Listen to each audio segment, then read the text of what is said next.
Chapter 1. Piper.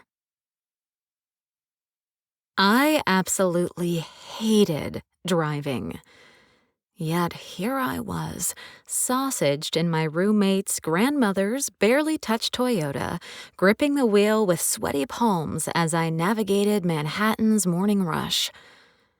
I was a dedicated subway girly, but my latest photography gig, product shots for a new bro-centric energy drink startup that had names like Thunderball Throat Crusher and Ballistic Teabagger, left me no choice. They couldn't afford to rent a studio space for the shoot, so I, a freelancer desperate for work, had agreed to cart my backdrop and lighting rig to their office. I started doubting my judgment by the time I finally navigated into the subterranean garage beneath their office. They had promised I wouldn't have any trouble finding a parking space, but they hadn't mentioned that the driving lane in the garage was so ridiculously tight I could barely turn the corners as I descended deeper under the city streets. I kept telling myself I was a good driver, that I wasn't going to accidentally nick that Mercedes hanging too far out or scrape one of the massive cement support pillars as I crawled by. I needed to find a damn parking spot now, before my latent claustrophobia got the best of me. I sighed in frustration. What the hell was I doing with my life? Why had I agreed to play pack mule for an entire studio's worth of equipment to a shoot that barely paid for my gas? Desperation. That was why.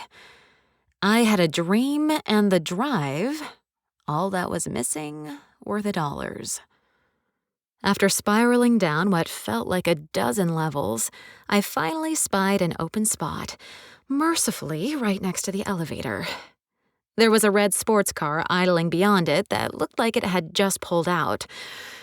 Score! My day was looking up. But maybe it was too good to be true? I quickly scanned the wall for a handicap parking sign or anything that would suggest the space was reserved, but there was nothing. Yep, Lady Luck was finally smiling on me. I cranked the wheel to make the 90-degree turn, only to get an air raid blast of a horn from the red car. Huh? The space was clearly open for the taking, and that's exactly what I was doing. I eased closer, trying not to clip the parked cars on either side, not realizing the red car was backing up at the same time until... crash! I gasped in shock at the impact. The asshole actually hit me. A figure got out of the car slowly, and based on his rigid vibe, he knew he'd fucked up. He inspected his car, and the furrows in his forehead etched deeper. A frown, a jaw clench. Yeah, he was pissed. He met my gaze through the windshield, narrowing his eyes, and... Hold on. Was he mad at me? The main thought in my head was how someone so gigantic could fold himself into a car so tiny. It had to be a case of little car, big attitude. He finally made his way over to my window, and I braced for a second impact. "Do you not have eyes?" he growled at me, like he was barely containing his fury. "I was literally right there, and you drove right into me. What the fucking fuck? I'll have you know this is a Bugatti Chiron." Oh, absolutely not. There was no way I was going to take his revisionist history. I fumbled with the door handle, reducing the dramatic effect of the angry beatdown I was about to deliver, and finally managed to stumble out of the car. Once I was toe-to-toe with him, I had to pretend I didn't get a little shiver from his bright blue eyes boring into mine. The man looked like one of those sexy villains you knew you were supposed to hate, but couldn't resist, all cheekbones and hard jawline. He was in head-to-toe black, like a hate-fuckable Beelzebub, which on any other day would have been hella my type, but he ruined the effect by being such a gigantic dick.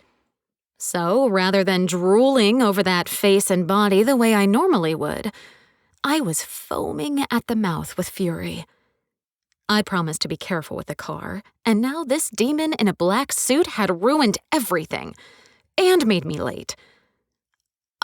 Look again, Satan! You hit me! I insisted, pointing at the cars to underscore what I knew for a fact. You saw me pulling in. Into my spot, he said, as he pointed at the wall while still staring at me. And I absolutely did not see you because I never assumed anyone would be stupid enough to take my spot. I glanced to where he was pointing. I'm sorry. Can you show me exactly where it says asshole-only parking? Or do you expect people to be psychic and just magically know that Mr. Big Stuff likes to park here? He opened his mouth to seethe at me again and froze. Where's my goddamn sign? I walked closer to where the two cars were crunched together. The sign that you need driving lessons? Right here. I pointed to the destroyed bumper. He blew out an angry breath. This is my private parking spot. I own it. You might think your fancy car gives you special privileges, but that doesn't mean this little bit of cement actually belongs to you. This little bit... I was finally getting to him. I'll have you know, I own this entire fucking building. I laughed in his face. Oh my God, do you think I'm that dumb? If you owned this building, you wouldn't be fighting for a parking space in this subterranean hellhole. You'd have a chauffeur. But you know what? I wish that was true, because then, right now, you'd be whisked right to the entrance to head straight to your private, no peons allowed elevator, and I wouldn't be running late for my very important appointment. You're late, he scoffs. What could you possibly be late for? It looks like you're living in your car. If that's the case, don't even think about trying to camp out in this garage. He pointed at the equipment-filled car, and I fidgeted a little. Okay, maybe it looked a little hoarder-adjacent, but I certainly didn't look like one.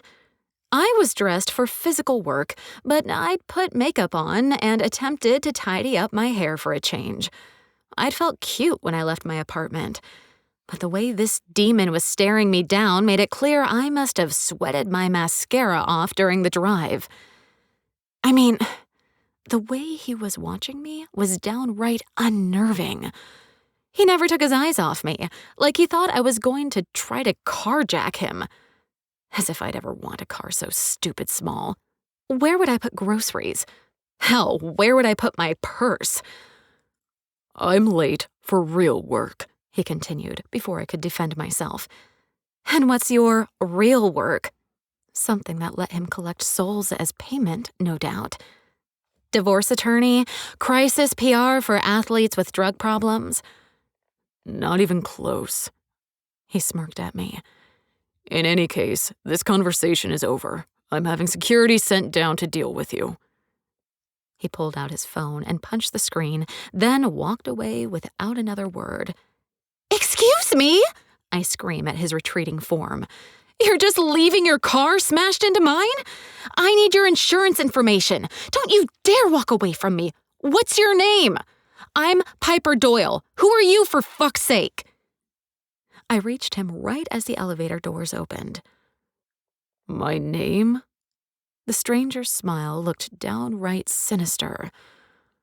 Why don't you walk your pretty little self out to the sidewalk and look up at the top of the building you're standing in? It's right there. Pretty? Did he just call me pretty? I felt a flush spread over my cheeks. Given how furious he seemed, complimenting me was definitely accidental. Then the crash test dummy in black had the audacity to wink at me, right as the elevator doors closed. Vincent. I could finally breathe again. Now that security was on the way down to deal with the legally blind driver, I could focus on the rest of the stressors in my life. They could sort out who was in the wrong. I didn't have the time or inclination to worry about it. I'd given my driver Billy the day off, and I'd thought driving to work in my brand new baby would be a nice kickstart to my day. So much for that. Instead of showing up to work with my head clear, ready to take on the world, I was worked up, pissed off, and horny as hell. All thanks to the freakishly gorgeous blonde Spitfire who'd hit me and had the nerve to blame me for it. I replayed the moment of impact in my mind. I was distracted, sure. Maybe I'd backed up without looking, but I wasn't about to admit that to her, or anyone. Vincent Forde didn't make mistakes. Or, rather, Vincent Forde couldn't make mistakes. Especially not now, when everything felt so up in the air. Truth be told, it wasn't just the wildcat in the Toyota throwing me off balance today. Sure, the way she fought back did something to me, but I was in no headspace to spar, no matter how beautiful and annoying my adversary. I sighed and stared at the floor. I couldn't stop beating myself up for not visiting Nana D in the hospital. She wasn't my blood relative, but after half a lifetime of her looking out for me, it sure felt like she was. My Cornell buddy, Trent, her actual grandson, had sworn she had round-the-clock company, and her luxurious private hospital room was packed, but I still felt bad about not being there. She'd been rushed to the hospital after a fall the night before, and I'd been worried sick about her all morning. Nana D had been in my life since Christmas of freshman year, when she'd opened her home to a trio of teenagers, only one of whom was related to her after a baggage handler's strike had closed all of the airports. That holiday in Long Island with Nana D and my friends Trent and Aiden remained one of my most cherished memories. So not driving out to check on her last night? Yeah, that was a mistake. A text came through, and I clawed at my phone to check it. Finally, the news I'd been waiting for from Trent. All of Nana D's scans came back clear. It's just a bad sprain. She thinks she fell because she skipped breakfast and was lightheaded. They're going to keep her till tomorrow, just to be safe. I let out a sigh of relief.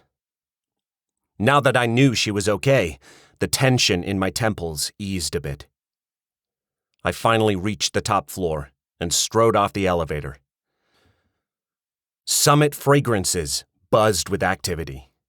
No doubt because we were on the cusp of a major reveal. Well, if I could do my goddamn job, we would be. My assistant Linda was waiting for me. She frowned as she studied me, like she could tell I'd already had a rough morning. "Good morning, Vincent," she said as she fell in step beside me. "The R&D team is waiting for you in the main conference room. I have a few revisions to your schedule today I'd like to go over, the most important being—" My phone rang, and I grabbed it out of my pocket, holding up a finger to Linda. "Give me 2 minutes," I muttered, as I stepped into an empty conference room to take the call. "Please," I added as I shut the door. During an internal review, a few of my employees had been brave enough to say, anonymously of course, that I can be abrupt. Yeah, that was my approach to life, since time is money. But if I wanted to retain my staff, I had to at least try to play nice. So, I was working on that, when I remembered. The phone call was from Paul, my college roommate, and another one of the lost boys Nana D had adopted. I skipped the pleasantries. "Did you get the text from Trent?" "Hi to you too," Paul laughed. "I did. Such great news. Now we'll have another reason to toast tonight, even if she can't be with us." I paused, trying to remember what he was talking about. "Please tell me you didn't forget about my engagement party." Fuck. Yeah, it had slipped my mind, but I wasn't about to let on. Of course not. I've got way too much on my plate at the moment. Someone hit my new car just now. The McLaren? I half smiled. I purchased cars like other people bought gallons of milk. No, the Bugatti. Oh, that's brand new. Exactly. Like as of yesterday. I sighed as the shitty driver's stunning face resurfaced in my mind. My tastes usually lean toward glamazon, but something about the petite beauty took my breath away. The combination of her bright blonde hair, dark eyes, and freckles was downright adorable. And when she turned away to look at her damaged car, I'd stolen a few seconds to check out the rest of her. Adorable, with a body that was sexy as fuck. A lethal combination. Well, throw some money at the damage. Make the problem disappear, and you'll be good to go. Paul laughed. I wish that was the only problem on my plate. I still can't find enough heliotrope for Evermore. Our new fragrance was my passion project, and my attempt to do something no other perfumer had achieved. Distilling heliotrope into an oil I could infuse in Evermore, the final fragrance in our Trio of Time collection. The two prior fragrances, Then and Now, had set new company records, and our customers were clamoring for the final fragrance in the set. And Evermore was going to be special. I wasn't satisfied using a lab-created version of heliotrope like the rest of the fragrance world. I wanted the real thing. But first, I needed a source for it. A blossom blight across the country had led to a shortage, so finding enough was nearly impossible.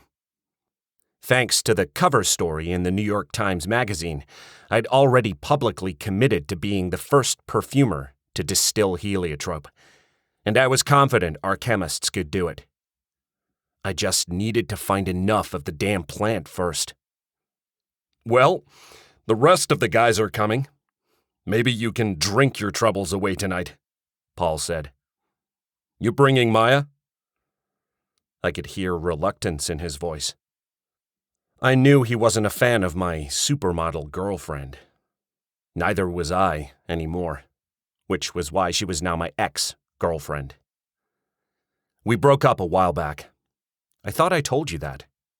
My dude, we haven't had a real conversation in ages. Hey, don't blame me. You're all wrapped up in wedding planning, I grumbled. True. Paul sighed. It's a lot. Well, tonight, I hope we can all focus on being happy for you and Chloe. I could fake it for the night. Pretend life was good and that I believed true love was real. Even though I knew better. The call wrapped up not long after that, and Linda was still waiting for me when I left the conference room. She walked me through what amounted to a punishing schedule. I need 2 more things, Linda, I said as we paused outside my first meeting of the day. First, call Adrienne at Bastille Flowers and order the Grand Soleil arrangement for Nana D. Pinks, creams, and peaches only. She's at North Point Hospital. She nodded, but refrained from asking questions. Second, have the security footage from my parking spot sent to me, starting at 8:45 this morning and ending, I glanced at my phone, ending now. She raised an eyebrow as she took notes on her iPad. And have maintenance look into what happened to my reserved parking sign. It's missing. I turned to head into the meeting and realized Mr. Abrupt had done it yet again. Thank you, Linda. I appreciate it. Her blank expression transformed into an amused smile. You're welcome, Vincent. I walked into the conference room, and all conversations stopped. Good morning, team. I hope you have good news for me, I said as I took my seat at the head of the table. Dwayne Washington, Our lead chemist sputtered as everyone turned to look at him. "We have momentum," he offered. "The team and I put together a video of our latest distillation efforts, and I think you'll be intrigued." "Folks, I want to be successful, not intrigued. The clock is ticking here." "We understand that." Dwayne cleared his throat. "Let me just hit play, and I think you'll see what I mean." He fiddled with the iPad that controlled the whiteboard. "Whoops, connection error," he laughed nervously. "Give me a few seconds here. Rachel, can you help troubleshoot?" They mumbled to one another as they tried to figure out what was wrong, which gave me time to check the email that had just come in from Linda. The security footage. Proof that I absolutely was not to blame. I pushed play and squinted at the screen. There was my gorgeous Bugatti, idling just beyond my spot so I could back into it. The blonde bomber's battered old car slid into view and started easing into the spot. My reverse lights flickered on after she was already well on her way. Had she looked over at me? Had I looked back? It was impossible to say who was responsible for the collision, but the footage looked damning enough for me to admit maybe I'd blamed her too quickly. Not that I'd ever tell her that. I placed a quick call to Doug Fogel, my head of security. "You still dealing with the car stuff?" I asked. "Yes, sir." "Okay. I don't care how obnoxious she is. Just pay for everything," I said, knowing he'd understand exactly what I meant. "Shut up and go away money. I don't want to have to deal with that woman again." "On it," he answered quickly. "One more thing," I said as the idea took root. "I want her to admit she was in the wrong." Excuse me?" "Find a way to get her to admit she made a mistake.